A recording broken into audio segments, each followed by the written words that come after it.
In the heart of West Lothian stands a place that is more than just a collection of artefacts. It is a testament to history, a sanctuary for veterans, and a labour of love for its founder Ian and its many volunteers. This is the Military Museum Scotland, which opened its doors in 2017, began with a much humbler purpose. Ian's passion for military history began when he was just a young boy, after he inherited his late father's WWII medals. This personal collection fueled a lifetime of collecting, a hobby that eventually outgrew his home. The collection was so vast that Ian decided to take it on the road, creating the Mobile Military Museum to bring hands-on history to schools across the country. The success of the Mobile Museum proved a clear need for a permanent home. In 2017, Ian found a location and established the Military Museum Scotland. From the very first day, it was designed to be a hands-on museum where over 95% of the displays are free from behind glass cases, allowing visitors to feel a direct connection to the past. Ian, Hiya. thanks for having us. It's a pleasure to be here. Yeah, welcome to Military Museum Scotland. So can you tell me the background of the museum? Well, we've been here nearly 9 years now, but for me it really started way back in 1973 with this set of medals here. My dad's medals from World War II, and he died when I was 9, Okay. and I got given his medals, and that's what first started me off in this long journey of military history and collecting stuff. So, what you say is that you've inspired because of the medals. How's your journey went to having your museum? Well, I started off, obviously, I followed in my dad's footsteps. When I was 16, I joined the army, and I served for 24 years between the Army Reserve and the regular army, always in the Royal Artillery, with a wee spell of the Reserves and Infantry, Royal Scots. But, as I said, I've always been collecting stuff, and for years and years it was shut away in boxes, and I didn't know what to do with it. So about 2013, I set up a mobile museum that I used to take to schools, and I set that up as a business. And every school I went to, they always said, "Where's your museum? I'd love to come and see it." So that's what gave me the idea for this place. So for about a year and a half, 2 years, I started plotting. I'm looking for somewhere to come. And you know where we are, we're on the estate of the Scottish War Blinded, which is now Sight Scotland Veterans. Well, they invited me along to set up the mobile museum for their members, which I did do. And I had never been in this estate before, so I was given a guided tour. And the girl that brought me up here told me this building was empty.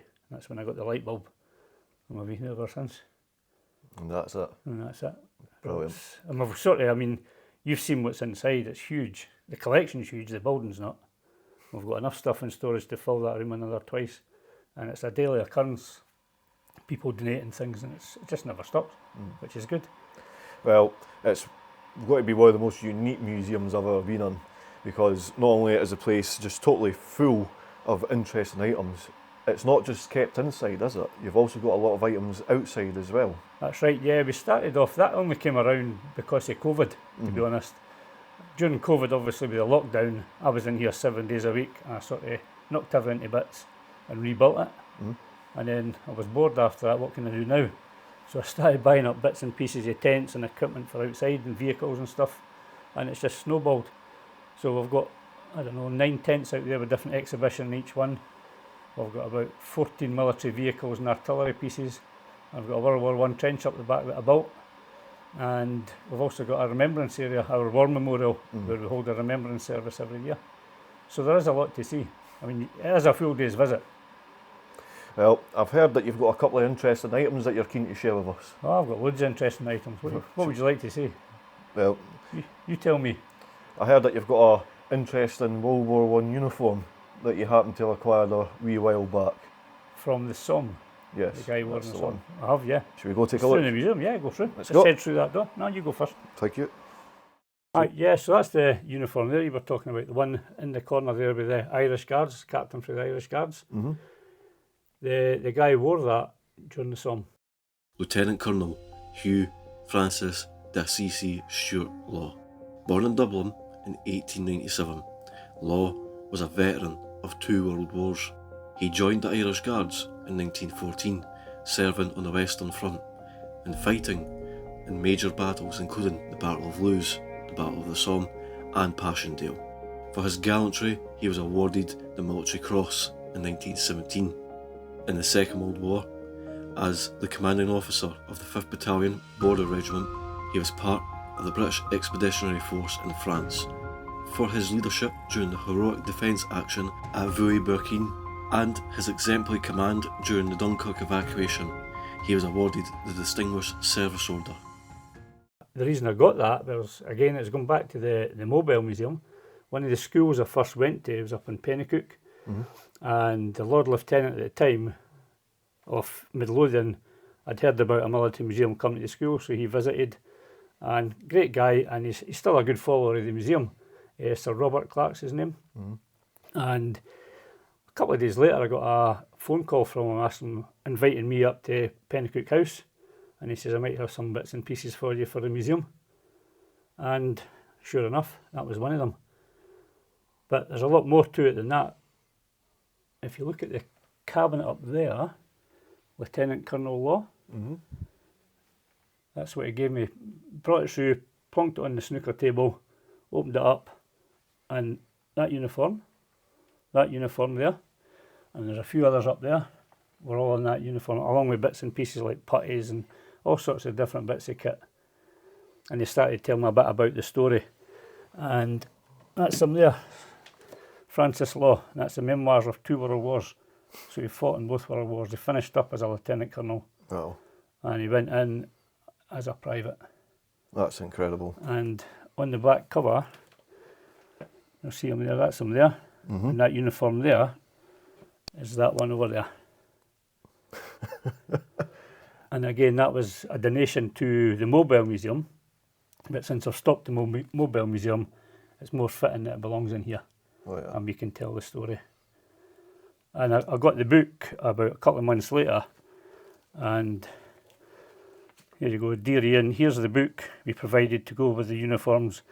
Good luck with the museum, best wishes, Fiona Clark. That's incredible. It's a great story, and I mean, you can see with the ribbons, he wasn't just a normal guy. Oh yeah. And I wish I had his medal set, but I don't. But I might work on that one. Who knows, maybe one day. You never maybe know. one day. Yeah, we did get a lot of kit through there, and we keep in touch with him. And he's been out here a few times to a few big events that we've had, and he's no longer Lord Lieutenant, but he still keeps supporting the museum, so it's all good. Yeah, it's an absolutely fantastic collection of items to have, and what a story that they tell. Heroism, however, came in many forms and often without a weapon. This display honours the vital and often unseen role of women during the wartime. Here we have World War I medals, documents and cape, as well as a mentioned dispatch belonging to a woman named Sister Mary Patterson of the Territorial Force Nursing Service. That's our medal group there, and you'll notice our cape there. If you look above the cabinet in that photograph up there, that's the actual cape. I've not done a lot of research into it. As I said before, there's so much here. I'd be spending all my days just doing research and not doing what I need to do to keep the museum going. But the whole collection, there's other wee bits and pieces we've got as well that's in the archive. But it was the great niece of Miss M. Patterson who handed the stuff in. She stayed local. She stays local in East Calder, and she's the last to that family. There's nobody else in that family to pass it down to. And she had obviously heard about the museum and came in one day and asked if he would like it. And it's certainly something I'm not going to refuse. I don't refuse any donation. If it's anything military related, even if I've got it before, I'll take it, because the way I look at it is if I don't take it, it might end up in the bin and it's lost forever. And stuff like that shouldn't be lost. No. People need to know the story behind all this stuff. Oh, I couldn't think of a better place. Yeah, thank you. To have them. Straight away as well, I've noticed that she's even been awarded a mentioned dispatch. That's and right, something like this, you just never ever see. This is certainly a first. I mean, for that's me. obviously for World War One, but I look at that quite a lot as I'm going past and think what she must have done. Mm-hmm. A nurse, a woman in the trenches in World War One, to get a mention in dispatches.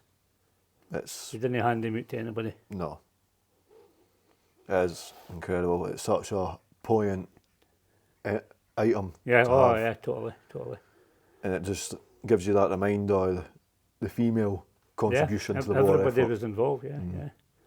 Even back home, women were involved, obviously they were making the munitions and that. Yeah. Did again in World War Two.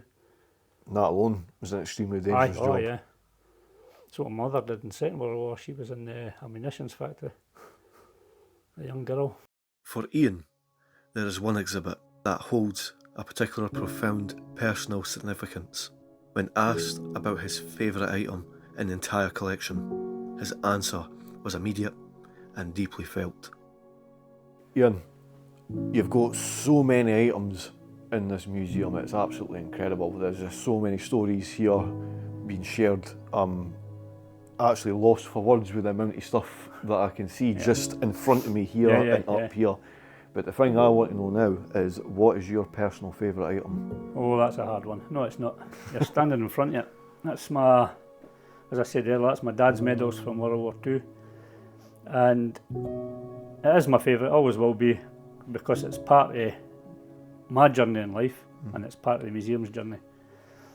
Sadly, he passed away when I was 8 years old, 1973, and I was given his medals. And that's what first sort of inspired me about military history. And growing up, I just wanted to follow in his footsteps, and I did.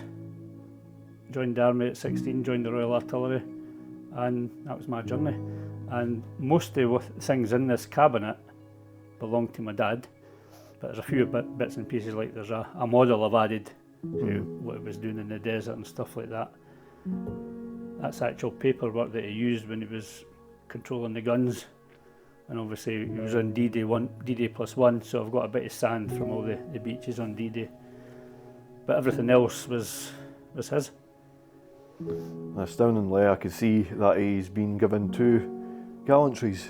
Yep. He's got the mentioned dispatch. Military medal mentioned in dispatches, yeah. And again, it's getting goosebumps now just thinking about it. The citation's there for his military medal in the back, so it's there, it's my pride and joy, and it's there for everybody to see. His citation states, Bombardier Inglis had been an observation post assistant since the 9th of June 1944 and has performed his duties with great gallantry and devotion to duty. He was with the leading infantry company throughout the WWII battle from the 9th of February 1945 and covered his troop commander by fire from a Bren gun on a Spandau post and snipers. He organised the evacuation of his wounded troop commander from a forward observation post whilst under enemy observation and fire near Augsburg on the 29th of March 1945. He very greatly assisted in the successful direction of fire on the enemy tanks and infantry attempting to counterattack near Eiderlich on the 20th of April 1945. He has been observation post assistant to 4 different troop commanders, and all have held him in a very high esteem for his outstanding gallantry, resource and disregard to personal safety. And if you look at the photograph there, on there, that's my dad on the left hand side. And again, he's wearing shorts, so I'm always wearing shorts as well, but that's just a coincidence. And again, he's up there as well. And that was in North Africa in 1942, so it was in the Battle of El Alamein. Well, I will say for sure, you've certainly done him justice, and being able to share. Glad you said that. And being able to share his story the way that you are doing is fantastic. I mean, looking at the medals, you know obviously what they are, but the first one's the military medal, set in 1945 star, North Africa star, Italy star, France and Germany star, defence medal, obviously the war medal, and his TA, long service and good conduct. He joined in 1941, and first posting was obviously in North Africa. After that campaign was finished, he was involved in the invasion of Sicily, and that's hence he got the Italian star. And this medal here It's the, let me get this, it's the Italian Order of the Crown. And shall we say, he found it in a house that was bombed out when he was in Sicily, and it found its way home with him. So it's now He in my liberated it. collection. He did, yeah, as we do. Souvenir of war. And there's some bits and pieces here. Actually, a good wee story about this one here. See how the bits above the coins? Yeah. They're all wee sort of random pieces. When I was a kid, I always remember finding a wee leather pouch underneath the sink. And inside that leather pouch was the wee bits and pieces. And there's archaeologist tools and stuff like that, scrapers and all that. I didn't know what they were, I was only yon height. So I threw them away and back under the sink and took the leather pouch and was using I don't know what I used it for, but I was playing with the leather pouch. But again, I kept a hold of the stuff, and they were all found in North Africa at some point. So some archaeologist, he must have lost them in the sand, and my dad found them, I don't know. 1945, he was in Bremerhaven, and he thought he was getting demobbed. Sent to Palestine for another 9 months, so he didn't get home till 1946. Certainly an incredible individual. Oh, he was. I've got some memories. I'm obviously died when I was young, but Yeah. I've got some good memories. Well, But I never had a chance to talk to him about yeah. what he did or anything. He never ever spoke about it. But back then, when I was that age, I was born only 19 years after the end of the Second World War, which is just like yesterday sort of thing. Back Yeah. then, it was still raw on a lot of people, but they never spoke about it. It's only now we got sadly there's not a lot of them left, but we've had a few World War II veterans coming in here, and it's only now that they're starting to tell their stories, and obviously a lot of them are lost through time. Yeah. Well, as I said earlier, you've certainly done your fellow a lot of justice. Thank you, I appreciate that. And by doing what you do, not only are you remembering his story, but you're remembering all these other Everybody's, individuals, and that is so important, especially in this day and age. Definitely. It's just the same, there's no a lot of guys your age that feel the same, unfortunately. Well, But I'm glad there's a few. hopefully that will change. No, I hope so. We can only try. Yep. The history preserved here is vital, but equally important is the community forged here. For nearly 9 years, the museum has provided a crucial space for veterans to gather, share their stories, and find a sense of community. It's a place of support where clubs for model making and various other activities help veterans get on with civilian life. But now, the sanctuary is under threat. The news has sent a ripple of concern through the community. The museum, which has won multiple awards, is now in a race against time to find a new home. If the museum was to close, this would not only mean losing a cherished visitors attraction, but also displacing a vital support network for veterans. However, Ian and his team are determined to find a new location. They're appealing to the public for help, not just to save a museum, but protect a community. Ian, I couldn't imagine any other better way to end the video, having a good brew. It's always the best thing, mate. Kettle's always on here at Military Museum Scotland. You always get a brew. So, you mentioned earlier about different types of events and that happen here in the museum. Can you go more in depth about what these events are?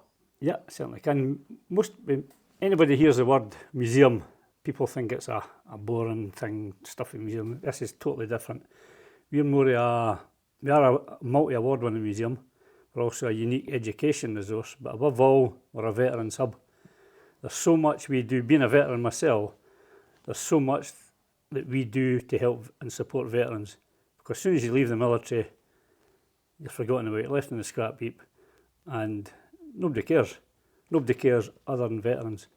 And there are a few other organisations that have started up to help veterans. So here, every week, we have a Veterans Friday Club. We started off a couple of years ago with the cost of living crisis, to help some of the elderly veterans come and give them somewhere warm to go, get a good meal and stuff like that.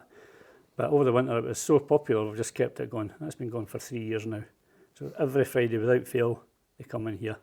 And they're here all day, and the banter's just amazing. You need to film that. It's brilliant. Last Sunday every month we have a Veterans Breakfast Club. We started that up pretty much as soon as we opened the museum, so that was one of the first things we had. We run a veterans model group, which runs past and sort of parallel to the Veterans Breakfast Club, so it runs at the end of that. I've got a veterans metal detecting group, I've got a veterans vehicle restoration club, I've got a veterans photography club, and there's probably a few others that I've forgotten about. Oh, a metal detecting group, and we've also got a veteran shed outside. That was our last big project that we set up, and it's built along the lines of the men's shed thing, but it's for veterans, so it's obviously male and female veterans. The only stipulation is you've got to be a veteran to use it. So they come in, again, tease the order of the day, but it's always like woodwork, leather work, whatever they want to do, metal work, making walking sticks and stuff, it's everything. It gives them a purpose in life again, a bit of focus, something to take their mind off it. But the most important thing about it is they've got somewhere safe to go in a safe and familiar environment, and that's what we provide. So veterans are welcome anytime. Every day, I'm surprised nobody's dropped in the day, because even though we're close to the public, there's never a day a veteran doesn't pop in when I'm here for a brew. Kettle's always on. I've got to admit, I find it incredible that you're able to do all this. Not only have you set up your own museum, but you have an incredible backstory, including your failure service, your service. You've went from just starting off with a single group of medals, then you've just created all this, and now you're providing so much your service to ex-forces. It's outstanding. How is it that one man is doing more? It's not just one man. We're a team here. We're a bit of a family now. Okay, I'm the driving force behind it. I set it up, but we're 100% run and managed by volunteers. Nobody gets a wage. I don't get a wage. Most of the volunteers are veterans, and again, they visited here once, liked what they've seen, and kept coming back. A few of the guys like that are now trustees of the charity. We are a registered charity. We're 100% self-funded as well. We've had no help from grants or anything like that. We raise our own funds through our own fundraising initiatives. Obviously, we charge a wee entry fee, and people's generosity. And when people visit and see what we do and what we're all about, it's not a stuffy museum. They're more than happy to help, and that's what it's all about. Still, I'd argue that what you and the other volunteers are doing is actually more help to the veterans community than what the MOD are even doing. Oh yeah, I totally agree with you. The MOD do nothing. Once you leave service, that's you're on the scrap heap. If it wasn't for other veterans charities helping out, veterans would be lost. I mean, it's not just veterans that are leaving service in the past 5, 10, 15, 20 years. There's still veterans out there that need help and support left over from Second World War. And obviously all the conflicts ever since. And people forget about that. A lot of the veterans charities, and they do great work, but they focus on sort of more recent veterans that have left, maybe Afghan and Iraq and stuff, have got PTSD or whatever. And that's what their focus is. And great, it's great that they do that. But because we're sort of not hysterical, we focus on older veterans as such. But the oldest veteran we've got that comes in regularly is 94, and the youngest veteran we've got is 47. So it's a broad range. Also, you've got a bit of a dilemma just now in regards to locations. Can you enlighten a bit more about that situation? Yeah, I certainly can. Well, we've been here 8.5 years. We're approaching our 9th birthday in March. In June this year, we got word that our landlord is having to sell the land that we are based on in order for them to survive. They're a charity, it's the Scottish War Blinded, who are now known as Sight Scotland Veterans. And they, since 1915, when they were formed, have done a fantastic job helping visually impaired veterans. And in order for them to survive, they have to sell off some of their assets. Unfortunately, it involves where we are. So we've got about a year's notice to move. So the hunt is on for bigger premises. Well, not necessarily bigger premises, but new premises. But for the past 4 or 5 years, when you've seen the size of the collection we've got through there, we've got enough stuff in storage again to fill that room 2 or 3 times. And again, with outdoor stuff as well, we've got loads more exhibits in storage. So ideally we need a bigger place. We have been looking for, as I said, for 5 years, but this has just given us the push to really take it forward, to find somewhere. And we do need help to find somewhere. There is a place out there for us. We've just got to find it. And the more people that know about our plight, the bigger chance, or the better the chance that we'll get to finding somewhere. Is there anywhere in particular where you'd like to be set up? Ideally, close to where we are now, because we look after, or not look after, we support upwards of 260 veterans every month with what we do here. And if we move too far away, quite a lot of them might not manage to come here and get the support that we give them. But there's ways and means with that as well. So if we do have to work further away, set up further away, we won't leave anybody behind. We'll make sure that the guys that come here now can still join us wherever we go. We'll sort that out amongst ourselves. We'll transport them there when needed and stuff. So there is ways and means. We'd move to again, it's got to be somewhere in the central belt. That's where the most population is. But it's got to be somewhere suitable. It's got to tick a lot of boxes. As I said, we raise our own funds, so we have a lot of events. We used to have a big annual event, but due to lack of car parking space, we had to stop that. But hopefully, again, we'll start that again soon. We have a tank fest, we've got a military vehicle show, all sorts of things. And if you keep watching social media on Facebook, everything we do is always on there. We don't often change the website. We focus more on social media. Yeah.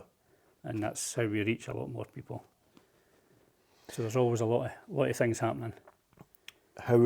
What's the best way for folk to get in contact with you in order to help out? The best way is to, as I say, check out the social media page. Drop me an email. The email address is on the page. The phone number's on the page. If I'm, like we're chatting now, if my phone goes, I would just ignore it. So I don't always answer the phone. So the best way I would say is contact by email or visit the museum. And once you visit, you will want to help. I guarantee it, as you know. Yeah.